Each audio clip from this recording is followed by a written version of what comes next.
Halo semua, selamat datang di PJ Channel.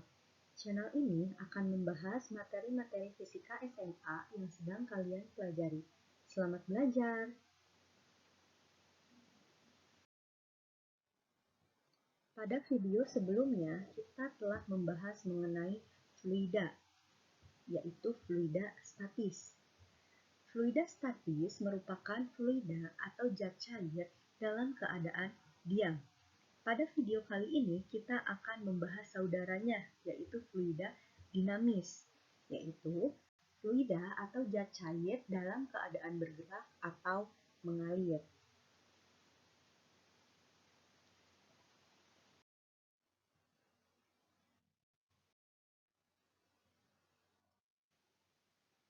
Fluida yang bergerak akan mengalami compressible atau volume dan massa jenis akan berubah karena adanya tekanan. Berarti ketika ditekan akan memungkinkan volume dan massa jenisnya berubah.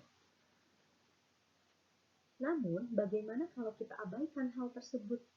Fluida yang kita bahas sekarang merupakan fluida yang incompressible atau volume dan massa jenisnya tidak akan berubah karena tekanan, atau kita sebut sebagai fluida ideal. Kira-kira apa saja sih syarat suatu fluida dikatakan ideal? Yang pertama adalah laminer atau aliran fluidanya laminer. Artinya apa? Kecepatan aliran fluida pada sembarang titik tidak berubah terhadap waktu, baik besar maupun arahnya. Yang kedua, non-viskos. Pada video sebelumnya, video fluida statis, kita telah membahas viskositas atau kekentalan dari fluida.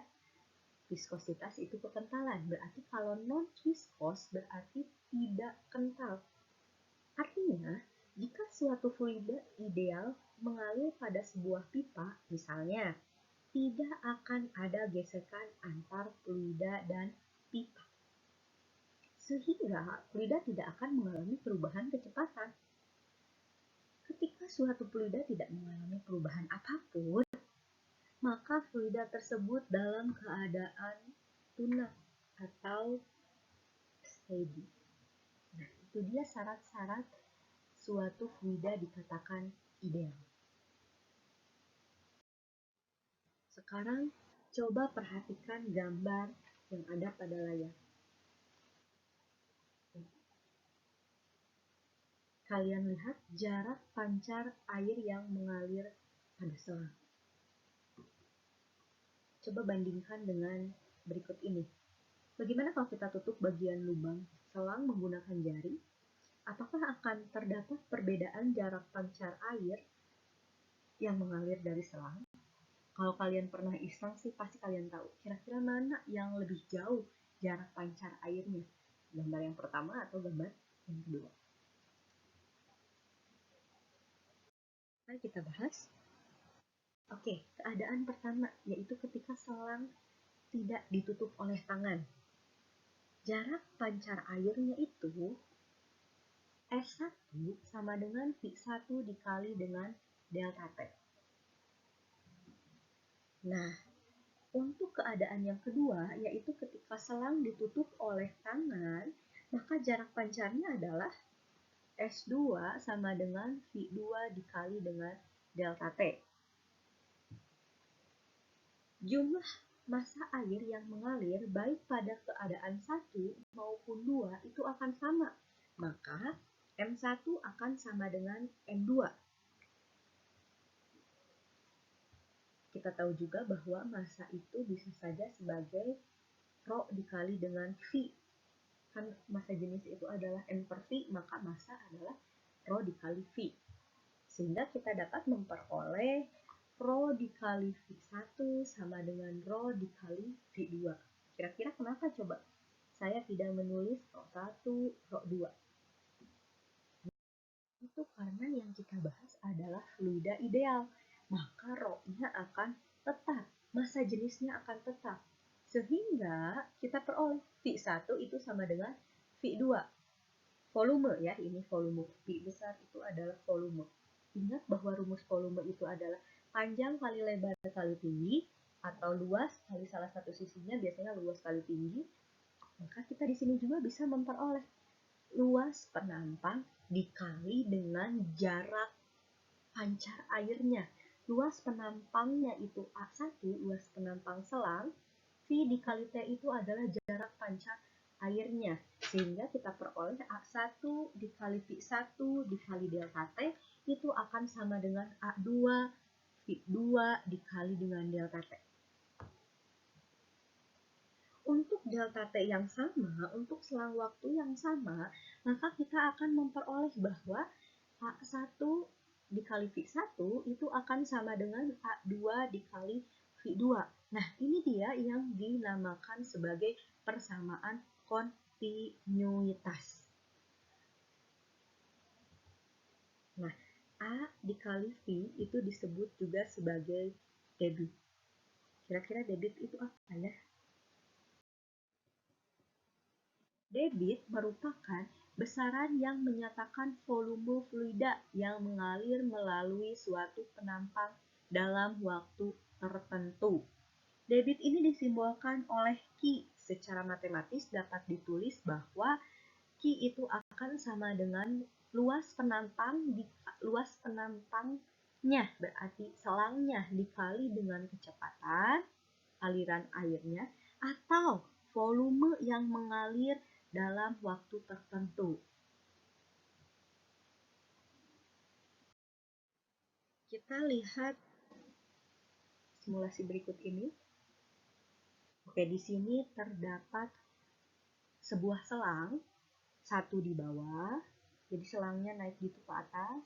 Lihat, yang di bawah itu diameternya cukup besar jika dibandingkan dengan yang di atas. Nah, kita coba ukur tekanan yang ada di bawah. Itu menunjukkan bahwa tekanan yang di selang yang besar itu 1,28.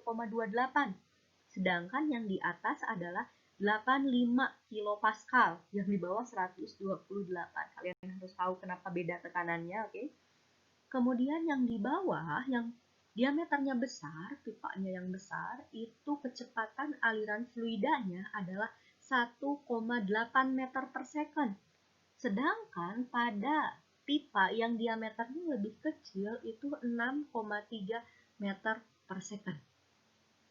Nah, simulasi ini kalian bisa coba sendiri di rumah. Itu di PET Simulation. Kalian bisa cari di Google, kalian bisa otak-atik sendiri. Oke, keadaan yang pertama, selang dengan diameter yang besar, berarti yang di bawah ya, keadaan pertama itu. Nah, debit air yang mengalir dari selang tersebut, kita sebut itu Q1, itu sama dengan A1 dikali dengan V1. Kemudian, keadaan yang kedua, selang yang di atas dengan diameter yang lebih kecil daripada yang bawah, itu debitnya adalah Q2 sama dengan A2 dikali V2. Karena V1 itu lebih kecil daripada V2, kalian bisa lihat sendiri kan tadi, V1 itu 1,8, sedangkan yang di keadaan kedua itu kecepatannya 6,3. Berarti V1 kurang dari V2, lebih kecil dari V2. Maka energi kinetik yang pertama, keadaan pertama itu lebih kecil daripada energi kinetik keadaan kedua. Oke, ingat ya, energi kinetik EK sama dengan setengah mv kuadrat.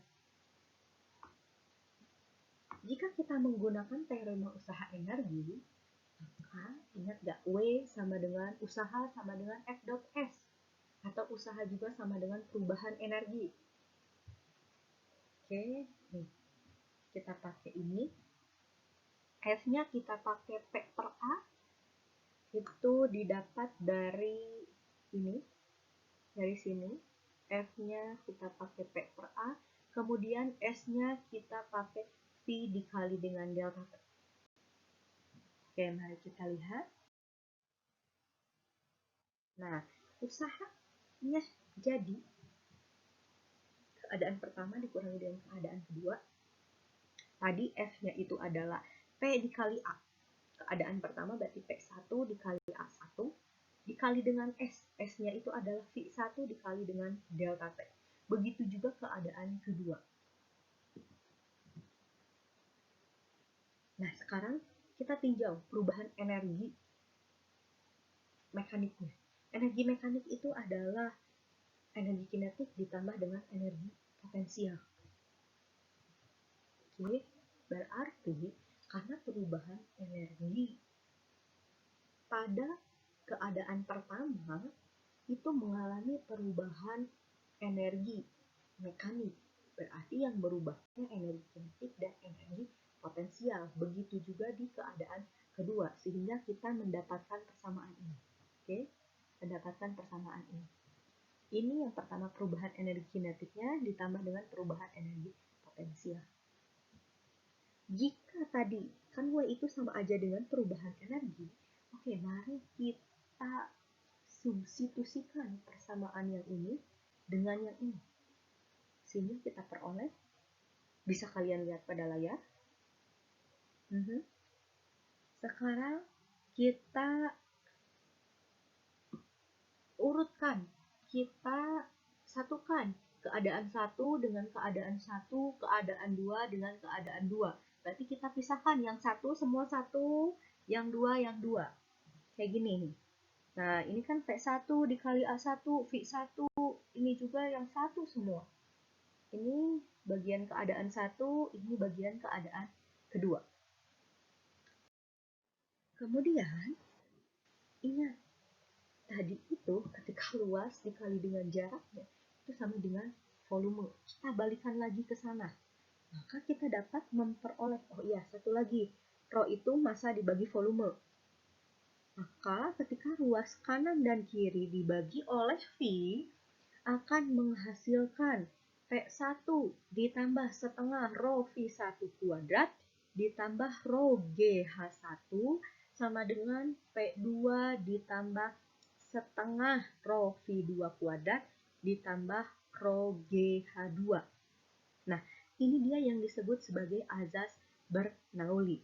Kalian juga bisa tuliskan bahwa ini bisa aja jadi P ditambah setengah Rho V kuadrat ditambah Rho GH sama dengan konstan. Nah, ini sama saja dengan yang ini. Begitu. Sekian video kali ini, semoga bermanfaat. Sampai jumpa di video selanjutnya.